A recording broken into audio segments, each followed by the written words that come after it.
What if the part of you you're most afraid of is actually your greatest key to freedom? Carl Jung didn't just study the mind, he walked straight into the shadows of the soul.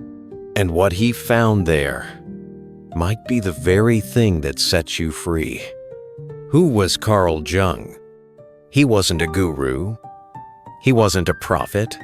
He was a psychiatrist, but not the kind who gave answers. He asked questions so deep they echoed through your entire being. Carl Jung didn't just analyze thoughts. He listened to dreams. He followed archetypes. He looked beyond behavior and into the forgotten depths of the human psyche. He believed we each carry a shadow, a hidden side we try to ignore. And the more we suppress it, the more it shapes us from the dark. But what if that shadow was not a threat? What if it held the very parts of yourself you've been looking for? Jung said, "Until you make the unconscious conscious, it will direct your life, and you will call it fate." This isn't just psychology, this is soul work. A journey back to wholeness, a journey back to yourself. So take a deep breath. Look inward, because today we begin. Part 1. The Mirror of the Shadow.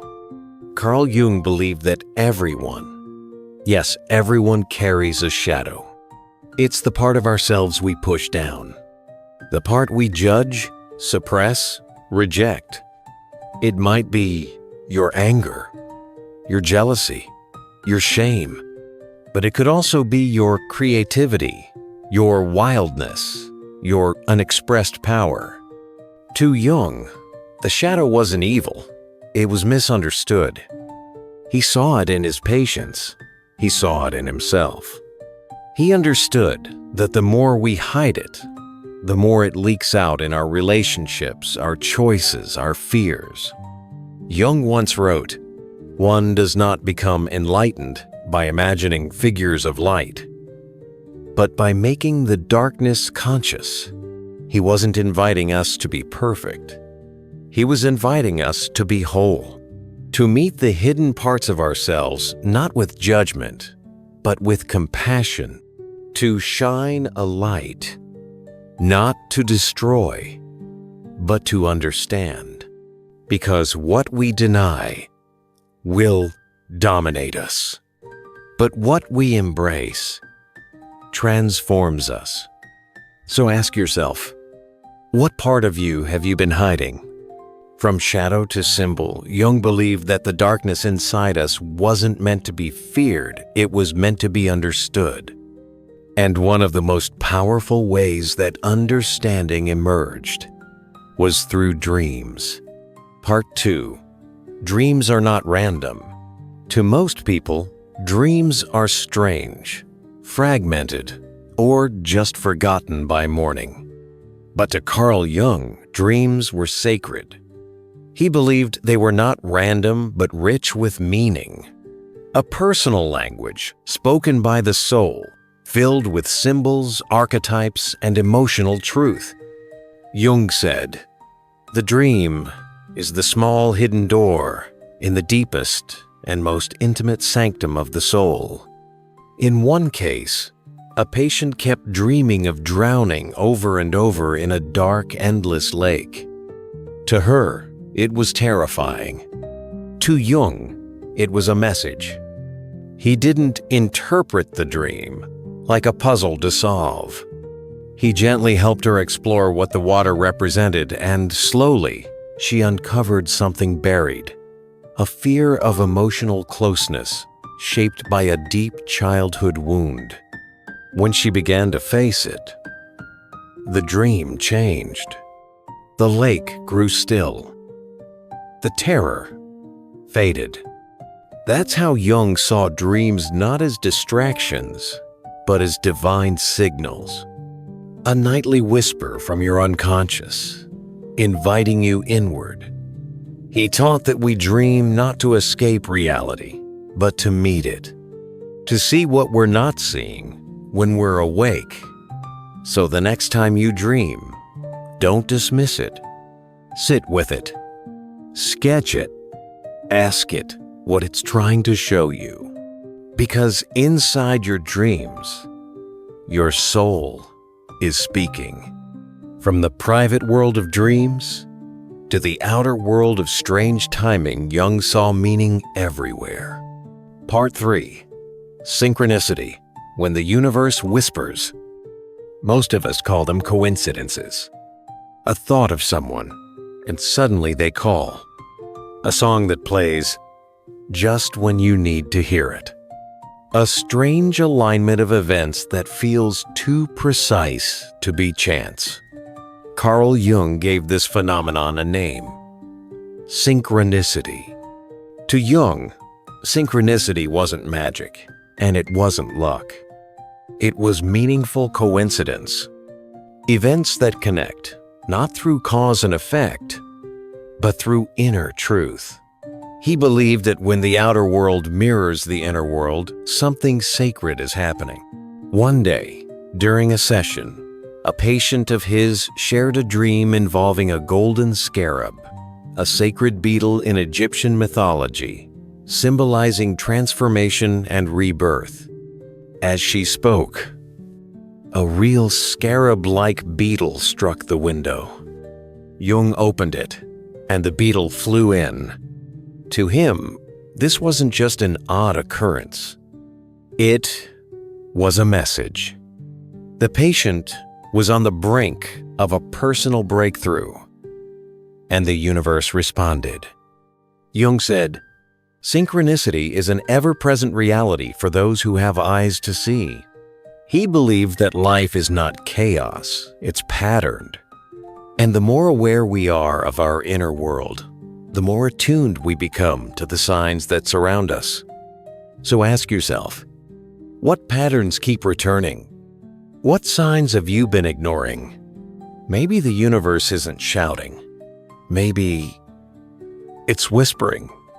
After we start noticing the signs, the inner world reflecting the outer, what comes next? For Jung, the journey didn't end with awareness. It deepened into something even more radical. Becoming whole. Part 4. Individuation. Becoming who you truly are. Most people spend their lives trying to be good. But Jung, he wanted us to be whole. He coined the term individuation, a word that sounds like separation, but actually means unity. Individuation is the process of becoming your full self, not just the person you present to the world, but the one hidden behind your roles, masks, fears, and ideals. It means integrating your light and your shadow, your logic, and your intuition, your wounds, and your wisdom. After his famous split from Sigmund Freud, Jung didn't rush into theories. He collapsed inward.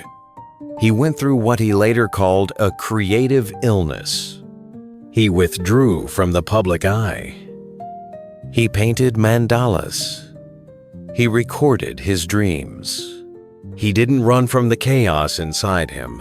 He walked through it page by page, symbol by symbol, and slowly, clarity emerged.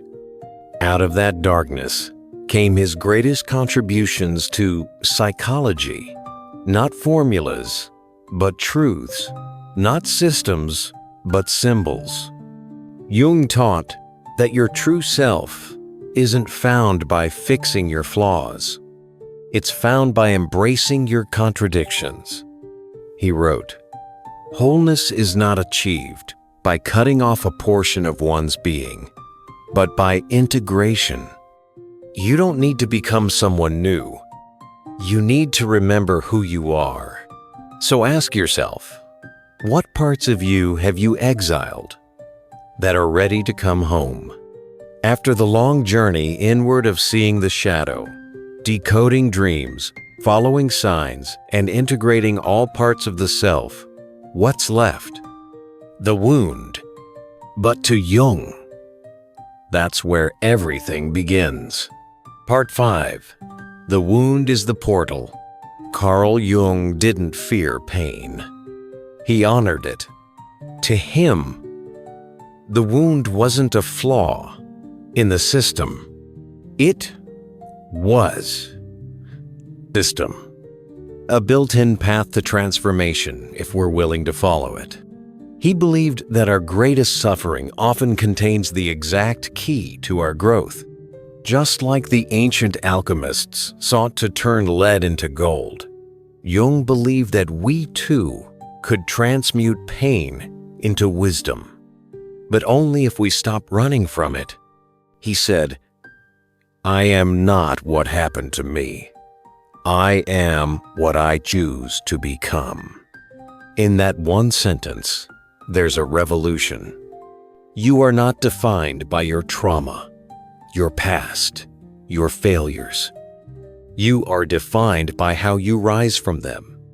Jung taught that our pain is not a curse, it's a calling, a sacred summons to look deeper, to feel fully, to make meaning from what broke you. Because pain cracks us open, and through those cracks, the light gets in. So today, don't just ask, "Why did this happen to me?" Ask, "What is this trying to teach me?" Because the wound is not the end of the story. It's the beginning of your becoming. Carl Jung didn't give us a map. He gave us something far more dangerous and far more powerful. A mirror. He didn't hand us answers. He handed us better questions. He didn't tell us to fix ourselves. He told us to face ourselves. In a world obsessed with filters, with noise, with pretending, Jung asked the one thing that still echoes: what lies beneath? He taught that healing is not found in becoming someone new, but in remembering who you were before the world told you who to be. So if this journey stirred something inside you, don't let it fade. Let it root. Let it rise. Let it ripple. Share this video with someone quietly walking through their storm. Leave a comment below. What part of yourself are you ready to reclaim? Subscribe to Mindful Way Television, where we walk the ancient road inward together. Because your pain is not the end of your story. It's the invitation to finally come home. And the journey begins now.